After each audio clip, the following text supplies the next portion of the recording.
नमस्कार सभी विद्यार्थियों का एक बार फिर से मेरे YouTube चैनल में। हमारी भूगोलवेत्ता की श्रृंखला जो है वो चल रही है और इससे पहले हमने 3 विद्वानों पर बात की है। हमने हंटिंगटन को पढ़ा, कार्ल सावर को पढ़ा और हार्शोन को पढ़ा, जो तीनों अमेरिकन विद्वान थे। परंतु आज हम जर्मन विद्वान फ्रेडरिक रैटजेल पर बात करेंगे, जो कि मानव भूगोल के जनक भी रहे और निश्चयवाद के समर्थक, प्रकृतिवादी, प्रकृति को प्रमुख मानने वाले। हाइडेलबर्ग जैना विश्वविद्यालय से शिक्षा प्राप्त की रैटजेल ने। जर्मनी के कार्लशू शहर में इनका जन्म हुआ और लिप्जिग और म्यूनिक विश्वविद्यालय में प्रोफेसर भी रहे और कुल 1260 तथ्यों की संदर्भ सूची जो है रैटजेल ने तैयार की अपने जीवन काल में। यात्राएं की, जर्मनी प्रशा के युद्ध में सैनिक भी भर्ती हुए, परंतु बाद में इटली की यात्रा पर गए, फिर यूएसए, मैक्सिको की यात्रा पर गए, चीनी प्रवास पर पीएचडी भी की रैटजेल ने।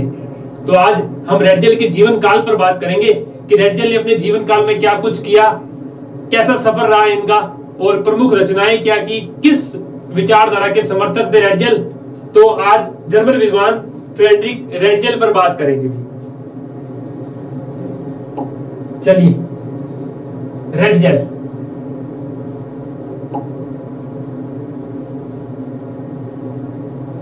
तो पहले ध्यान रखना, रैटजेल एक जर्मन विद्वान है और फेमस बात, नियतिवाद के समर्थक है। नीतिवाद या इसको हम क्या बोल सकते हैं, निश्चयवाद भी कह सकते हैं। तो नीतिवाद या निश्चयवाद के समर्थक है रैटजेल। और रैटजेल का जन्म जो है वो जर्मनी के कार्लशू नगर में हुआ। पहली बात, जन्म जो है वो जर्मनी के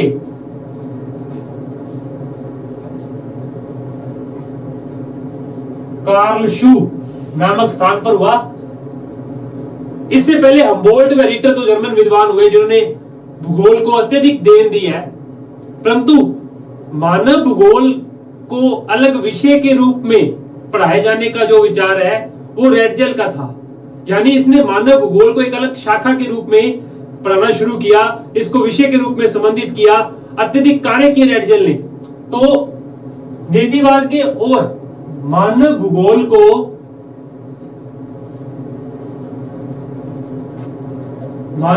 को अलग शाखा के रूप में, अलग विषय के रूप में स्थापित किया रैटजेल ने। फेमस पुस्तक एंथ्रोपोजियोग्राफी रही, उस पर पूरी विस्तार से बात करेंगे कि रैटजेल ने क्या क्या कार्य किया उसके अंतर्गत। तो जर्मनी के कार्लशू नगर में जन्म हुआ। हम्बोल्ट व रिटर के बाद में, हम्बोल्ट व रिटर के बाद में आधुनिक काल में तीसरे प्रमुख भूगोलवेत्ता रहे रैटजेल जर्मन से। हाइडेलबर्ग, जैना और बर्लिन विश्वविद्यालय से शिक्षा प्राप्त की रैटजेल ने। शिक्षा जो है 3, हाइडेलबर्ग, जैना और बर्लिन विश्वविद्यालय से रैटजेल ने अपनी शिक्षा प्राप्त की। और शिक्षा जो है वो प्राणीशास्त्र, शिक्षा किस किस माध्यम में रही, प्राणी शास्त्र, मानव विज्ञान और भूविज्ञान। प्राणी शास्त्र, मानव विज्ञान और भूविज्ञान में रैटजेल ने अपनी शिक्षा ग्रहण की। फेमस कुछ कालक्रम पर बात करेंगे कि रैटजेल ने क्या क्या किया। 1870 के अंदर जब जर्मनी में प्रशा का युद्ध हुआ,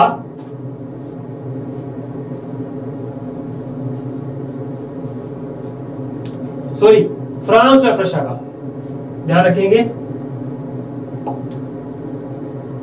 फ्रांस व प्रशा का युद्ध हुआ तो रैटजेल सैनिक भर्ती हुए, 2 बार घायल भी हुए। तो फ्रांस व प्रशा के युद्ध में सैनिक भर्ती हुए, 2 बार घायल भी हुए। उसके बाद में 1871 में जर्मन शैली से प्रभावित हुए और फिर शोध कार्य में अपनी रुचि दिखाई रेडजेल ने। इसके बाद में 1872 के अंदर रेडजेल जो है वो आल्प्स को पार कर इटली की यात्रा पर गए। आल्प्स को पार कर रेडजेल ने इटली की यात्रा की। इसके बाद में 1874-75 में रेडजेल इसी के बाद में यूएसए और मैक्सिको की यात्रा की और फिर 1875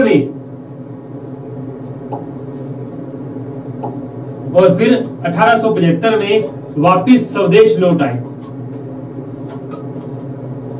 1875 में वापिस कहां लौट आए? स्वदेश लौट आए, अपने घर लौट आए। तो जर्मनी के कार्लसरू शहर में जन्म हुआ। हाइडेलबर्ग, जेना और बर्लिन से शिक्षा प्राप्त की, वो भी प्राणी शास्त्र, भूविज्ञान और मानव विज्ञान के अंदर। इसके बाद में सैनिक भर्ती हुए। 1871 में जर्मन शैली से प्रभावित हुए और उसके बाद में 1872 में आल्प्स को पार कर इटली की यात्रा की, फिर 74-75 में मैक्सिको की यात्रा की और यूएसए की। उसके बाद में 1875 में रेडजेल वापिस स्वदेश लौटे भी। तो ये कुछ रेडजेल का शुरुआती दौर जो है अपने जीवन का ये रहा। उसके बाद में 1875 में जब वापस घर आए तो 1876 में आकर रेडजेल ने म्यूनिक विश्वविद्यालय में प्रोफेसर का कार्यभार संभाला। म्यूनिक यूनिवर्सिटी में प्रोफेसर बने फ्रेडरिक रेडजेल। उसके बाद में यहीं पर कार्यरत रहे। 1886 में 10 साल बाद रेडजेल लिप्जिग विश्वविद्यालय चले गए, लिप्जिग यूनिवर्सिटी चले गए और सेवा पर्यंत जो है फिर वहीं पर ही कार्य किया इन्होंने। जब तक सेवानिवृत्त नहीं हुए वहीं पर सेवा पर्यंत के तौर पर रेडजेल कार्य करते रहे। काफी बड़े विद्वानों से रेडजेल का संबंध भी रहा। आप चार्ल्स मार्टिन को देखेंगे जो कि एक भूविज्ञानी है। उन्हीं के साथ मिलकर भूमध्य सागरीय तट के जीव नामक शोध पत्र रेडजेल ने प्रकाशित किया। हेटनर ने रेडजेल के सानिध्य में कार्य किया। तो लंबा चौड़ा दौर रहा रेडजेल का। डार्विन के सिद्धांत की समालोचना भी की रेडजेल ने बाद में।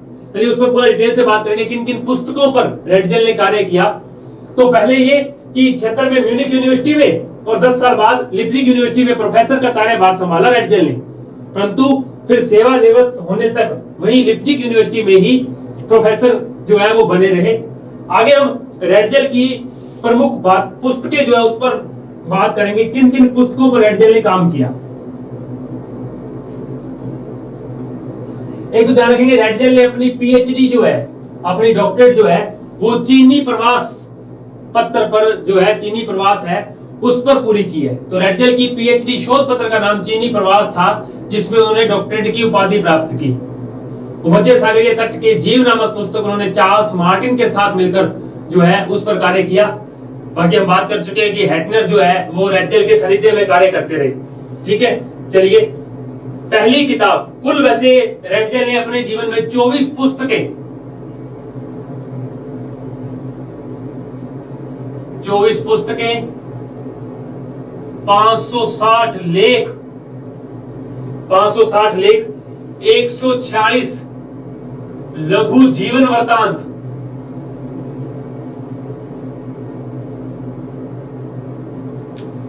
लघु जीवन वृत्तांत, 600 संबंधित पुस्तकों में कार्य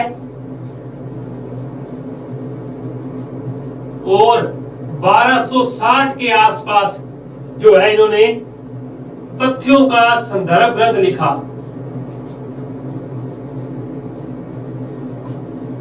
तथ्यों का संदर्भ ग्रंथ लिखा। इतने पुस्तकों पर, इतने पत्रों पर, इतने चीजों में रेडजेल ने अपना जो है लेखन कार्य जो है वो पूरा किया। अब रेडजेल की जो सबसे पहली पुस्तक रही उस पर बात करेंगे। रेडजेल ने अपनी सबसे पहली पुस्तक 1869 में डार्विन के विकासवादी सिद्धांत की, डार्विन के विकासवादी सिद्धांत की समालोचना 1869 में प्रकाशित की। दूसरी पुस्तक 1870 में भूमध्य सागरीय तट के जीव, और भी मैंने बात की है किसके साथ मिलकर लिखी, चार्ल्स मार्टिन के साथ। भूमध्य सागरीय तट के जीव 1870 में प्रकाशित की। तीसरी पुस्तक रेडजल की यही वो थी प्रकृति विज्ञानी की यात्राएं।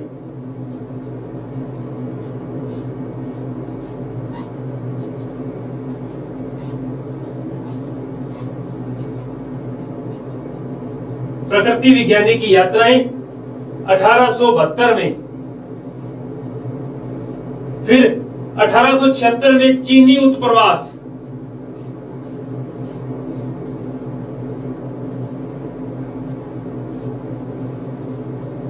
और इसी पर रेडजल ने अपनी पीएचडी यानी डॉक्टरेट की मानक उपाधि प्राप्त की गई।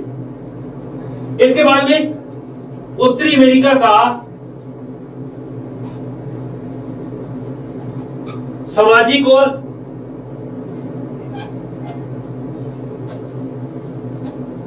सांस्कृतिक व भौतिक भूगोल, उत्तरी अमेरिका का सांस्कृतिक व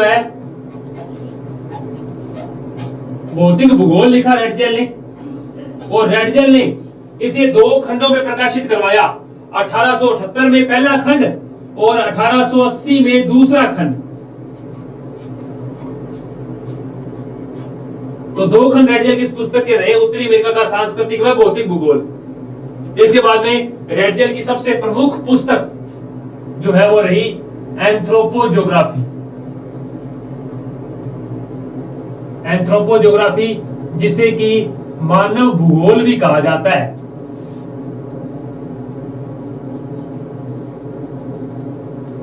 जिसे कि मानव भूगोल भी कहा जाता है। रेडजल ने इसे भी 2 खंडों में प्रकाशित किया, 1882 में और 1891 में। इस पर डिटेल से बात करेंगे कि इस बुक में क्या रहा, और इन दोनों खंडों के नाम भी जो है वो अलग अलग है, तो दोनों पर विस्तार से बात करेंगे। 7वीं पुस्तक रेडजल की रही संयुक्त राज्य अमेरिका का राजनीतिक भूगोल। 1893 में यूएसए का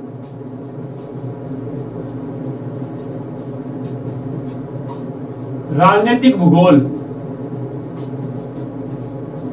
इसे रेडजल ने 1893 में प्रकाशित करवाया भी।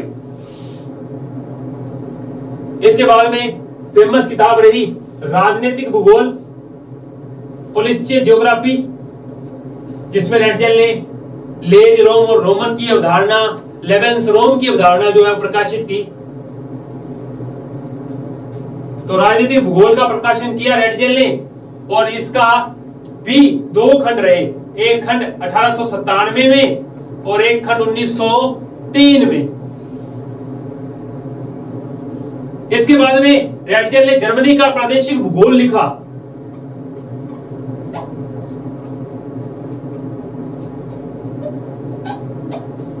में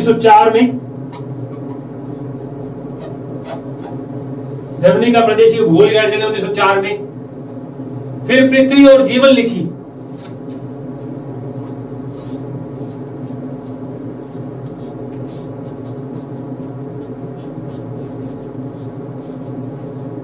फिर पृथ्वी और जीवन किताब जो है प्रकाशित की रेडजल ने 1901 व 2 में।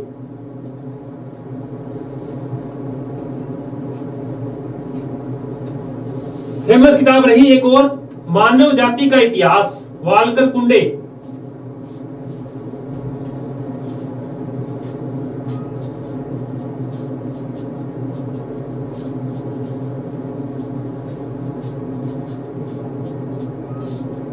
मानव जाति का इतिहास, वालकर कुंडे। रेडजल ने इसे 3 खंडों में प्रकाशित किया, 1885, 1886 और 1888 में। और अंतिम किताब रेडजल की रही राज्य व व्यापार व युद्ध का भूगोल। राज्य, व्यापार व युद्ध का भूगोल। ये रेडजल की प्रमुख किताबें थी और इसे भी रेडजल ने सन 1903 में प्रकाशित करवाया भी। तो बात कर रहे हैं कि कुल कितनी पुस्तकों पर रेडजल ने कार्य किया। क्या कुछ था? पहली पुस्तक डार्विन के विकासवादी सिद्धांत की समालोचना 1869 में, 1870 में भूमध्य सागरीय तट के जीव, 1872 में एक प्रकृति विज्ञानी की यात्राएं, 1876 में अपना शोध पत्र किया पीएचडी चीनी उत्प्रवास। उसके बाद में 2 खंडों में उत्तरी अमेरिका का भौतिक और सांस्कृतिक भूगोल लिखा 1878, 1880 में। उसके बाद में फेमस किताब रेडजल की एंथ्रोपोजियोग्राफी 2 खंडों में प्रकाशित हुई 1882 में और 1891 में। फिर यूएसए का राजनीतिक भूगोल लिखा 1893 में। इससे बीच में एक मानव जाति का इतिहास यानी वाल्कर कुंडे लिखी रेडजल ने 3 खंडों में 85, 86, 88 में। उसके बाद में राजनीतिक भूगोल पर कार्य किया 97 और 1903। फिर जर्मनी का प्रादेशिक भूगोल लिखा 1904 में, राज्य व्यापार युद्ध का भूगोल लिखा 1903 में और एक पृथ्वी और जीवन 1901 व 2 में। तो रेडजल ने कुल अपने प्रमुख किताबों में ये 12 किताबें उसकी मेन रही। इसके बाद में हम 2 बड़ी किताबों पर रेडजल पर बात करते हैं। एक तरफ बात करते हैं एंथ्रोपोजियोग्राफी पर और एक तरफ बात करते हैं राजनीतिक भूगोल पर। इनमें रेडजल ने क्या क्या प्रकाशित किया।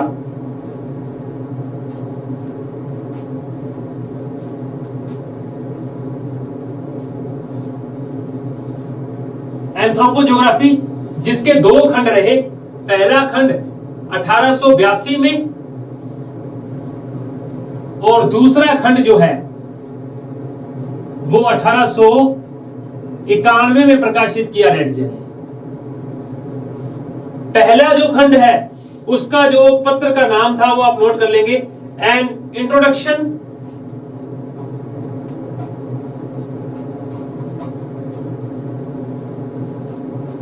an introduction to the application of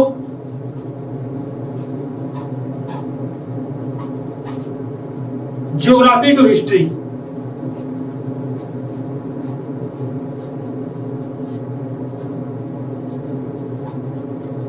और दूसरा पत्र रहा the geographical distribution of mankind।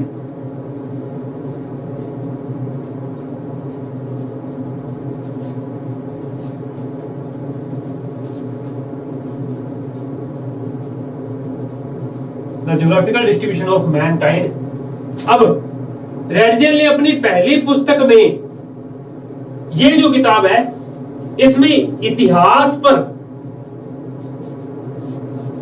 प्राकृतिक वातावरण के प्रभावों की व्याख्या की है। इतिहास पर प्राकृतिक वातावरण के क्या प्रभाव रहे उसकी व्याख्या की। साथ में इसने डार्विन के विकासवाद के सिद्धांत को की समीक्षा भी की। उसकी बिल्कुल मिलती जुलती बात कही। डार्विन के विकासवादी सिद्धांत की समीक्षा की रेडजल ने इस पुस्तक में। तो पहले पुस्तक में उसने क्या किया, इतिहास पर भौगोलिक वातावरण का या ज्योग्राफी का क्या प्रभाव पड़ता है उसकी समीक्षा की। और डार्विन के विकासवादी सिद्धांत की रेडजल ने क्या की, इसकी भी समीक्षा इस पत्र में प्रस्तुत की। दूसरे में उसने क्या किया, मानव के साथ सांस्कृतिक वातावरण,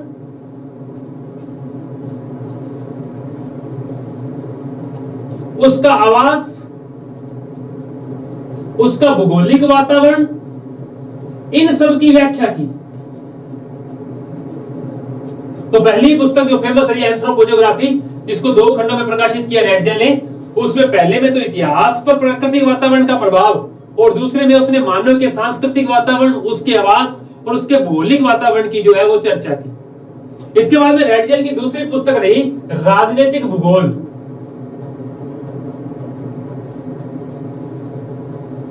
जिसको कि हम पॉलिटिकल ज्योग्राफी भी कहते हैं और इसे भी रेडजल ने 2 खंडों में प्रकाशित किया। पहला खंड 1897 में प्रकाशित हुआ, जबकि दूसरा खंड रेडजल की इस पुस्तक का जो है वो 1903 में प्रकाशित हुआ। इसमें भी रेडजल ने अलग अलग बातें कही। क्या कुछ लिखा रेडजल ने, पहले में इसने भूगोल और राजनीतिक भूगोल में वैज्ञानिक संबंध प्रस्तुत किया।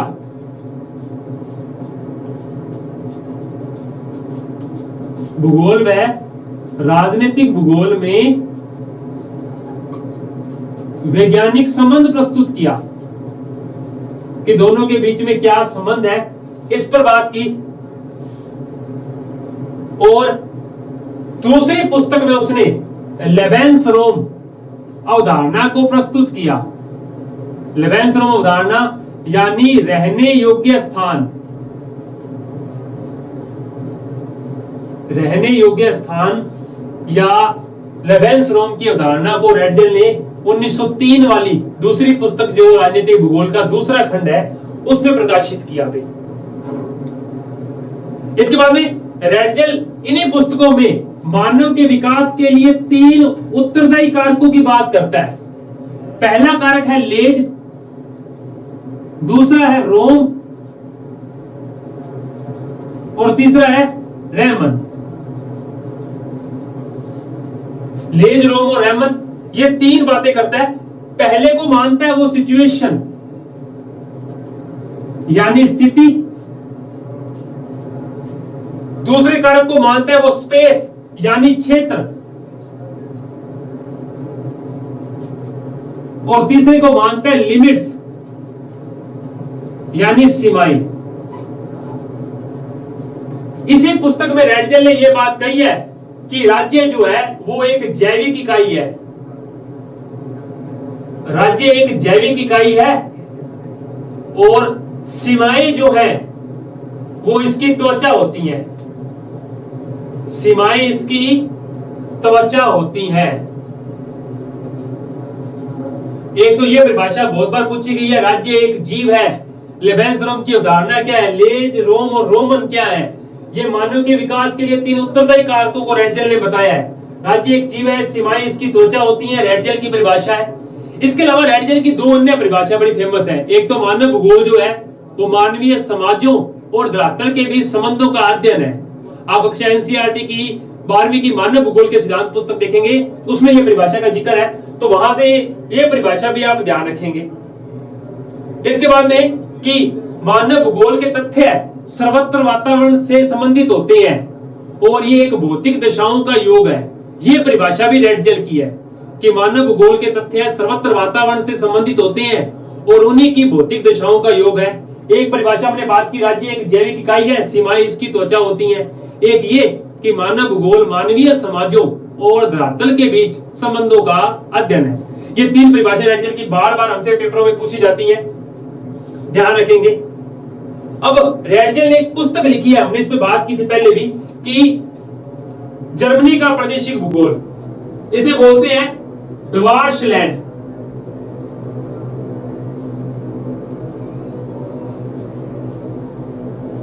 इस पुस्तक में रेडजेल ने सबसे पहले सांस्कृतिक दृश्य भूमि शब्द का प्रयोग किया है।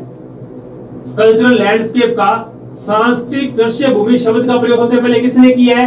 रेडजेल ने किया है। किस पुस्तक में किया है? जर्मनी का प्रादेशिक भूगोल। इसके बाद में रेडजेल जो है अपनी वो 3 विचारधाराएं उसकी जो मेन है, एक तो वो पार्थिव एकता के सिद्धांत में अपनी मान्यता रखता है, एक वो आपको पता है नीतिवाद का समर्थक है, अभी हमने सांस्कृतिक दृश्य भूमि पर भी बात की। ये 3 रेडजेल की मेन अवधारणाएं थी। एक राज्य एक जीव है यानी लेबेंसरोम रहने योग्य स्थान जो है, उस अवधारणा में भी, उस विचारधारा में भी रेडजेल जो अपना विश्वास रखता है। ये हमारा पहला जर्मन विद्वान फ्रेडरिक रेडजेल जो है उसके क्या कार्य रहे, उन्होंने पुस्तकों में किस प्रकार से बात की, क्या उनका जीवन रहा, इन पर हमने आज बात की है। अगली कक्षा में हम 2 जर्मन विद्वानों पर बात करेंगे, हम्बोल्ट और रीटर पर। कुल 7 भूगोलवेत्ता हमारे सिलेबस में है, हमने 4 भूगोलवेत्ता जो है वो पूरी कर ली है। हमारा ब्लांश, उसके बाद में हम्बोल्ट और रीटर, ये तीनों विद्वान जो है वो रह गए हैं। तब तक के लिए सभी को धन्यवाद। चैनल को जरूर लाइक करेंगे और सब्सक्राइब करेंगे।